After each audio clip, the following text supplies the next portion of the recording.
इसे दुरुस्त किया जाए। फिलहाल बढ़ते हैं जी आगे, बात करते हैं मौसम के मिजाज की जो बदल रहा है। हर दिन गुजरने के साथ साथ सर्दी दस्तक दे रही है और यही वजह है कि सुबह और शाम धुंध बढ़ रही है और मौसम खराब हो रहा है। और मौसमी सरमा के आमद के साथ ही सिक्योरिटी को हाई अलर्ट पर कर दिया गया है। एलओसी के नजदीक चौकसी को बढ़ा दिया गया है और बर्फ जमने से पहले दरअंदाजी की कोशिश हो सकती है। दिफाई जराया इस बात की जानकारी दे रहे हैं और जब वो ये बता रहे हैं कि बर्फ जमने से पहले सूरत हाल इस तरीके की हो सकती है और यही वजह है कि आर्मी, पैरामिलिट्री फोर्सेस और जम्मू कश्मीर पुलिस मुश्तरका तौर पर कमांड बनाते हुए इस वक्त एलसी पर और आईबी पर गहरी नजर रखे हुए हैं। और यह भी साफ किया जा रहा है कि सुबह शाम जिस तरीके का हालात इन इलाकों के अंदर बने होते हैं, घने जंगलात है, पहाड़ है और कुछ विजिबिलिटी बहुत कम होती है, लेकिन उसके बावजूद भी सिक्योरिटी एजेंसीज के दस्ते जो है वो तैनात कर दिए गए हैं। पुअर विजिबिलिटी के बावजूद भी जो ग्रिड है वो ऑपरेशनल कर दिया गया है। 24/7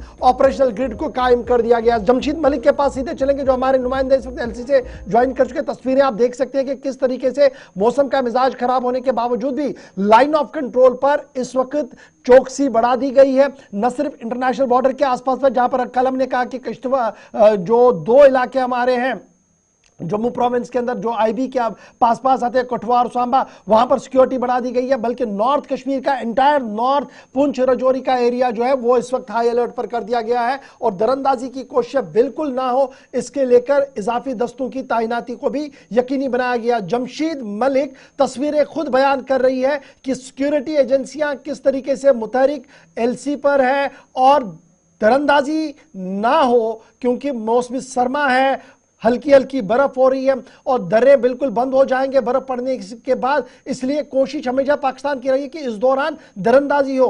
और इंटेलिजेंस इनपुट यह है कि सरहद पार जो लॉन्चिंग पैड्स है वहां पर काफी तादाद में मिलिटेंट जमा हो रहे हैं, शायद दरअंदाजी की कोशिश की जाए। इसको देखते हुए जो यहां से काउंटर किया गया है इसको आप किस तरीके से देख रहे हैं और कितनी हाई अलर्ट अभी फोर्सेज एलसी पर आपको नजर आ रही है? गौर बिल्कुल, जहां तक अगर पीर पंचाल रेंज की बात कर रहे हैं, इसके लाइन ऑफ कंट्रोल की बात करें, क्योंकि पहाड़ी इलाका है और पहाड़ी इलाके के साथ ही मौसम सरमा के आगाज के साथ यहाँ धुंध और बर्फबारी का सिलसिला शुरू होता है।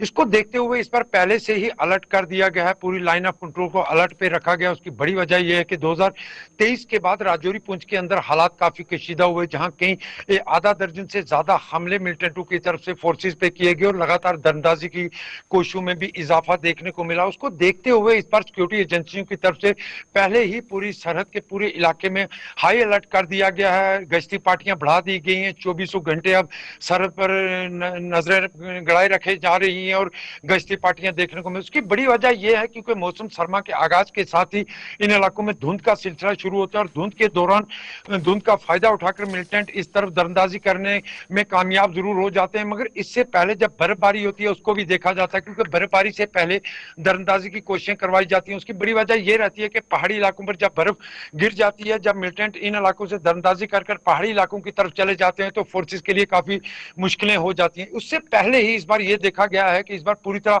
अलर्ट कर दिया गया है, पूरी सरहद पर अलर्ट देखने को मिल रहा है, जहां फोर्सेस पूरी तरह अलर्ट नजर आ रही है दरअंदाजी की कोशिशों को नाकाम करने के लिए, क्योंकि पिछले कुछ अर्सा से दरअंदाजी की कोशिशों में इजाफा भी हुआ है। उसको देखते हुए इस बार अलर्ट कर दिया गया है, क्योंकि धुंध और बर्फबारी से पहले ही इस तरह अलर्ट रहना, इसका मतलब यह है कि फोर्सेस की तरफ से यह पूरी तरह साफ कर दिया गया है कि इस बार दरअंदाजी की कोई भी कोशिश कामयाब नहीं होने दी जाएगी, जिसके चलते इस तरह का अलर्ट इस वक्त लाइन ऑफ कंट्रोल पर देखने को मिला। हालांकि लाइन ऑफ कंट्रोल के साथ भी अगर हम ये बात करें कि लाइन ऑफ कंट्रोल से के रास्ते जो आबादी की तरफ या शहरों की तरफ रुख करते हैं, उन इलाकों पर भी अलर्ट देखते हैं हम। देर शाम को ही वहां नाके देखने को मिलते हैं, चाहे जम्मू कश्मीर पुलिस की बात करें, सीआरपीएफ की बात करें, क्योंकि जिस तरह पिछले 2023 की बात करें, 2023 1 जनवरी से ही पीर पंचाल के अंदर हालात कशीदा होने शुरू हुए थे, जो तकरीबन 15 साल के बाद दोबारा हालात कशीदा हुए थे ढांगरी हमले के बाद।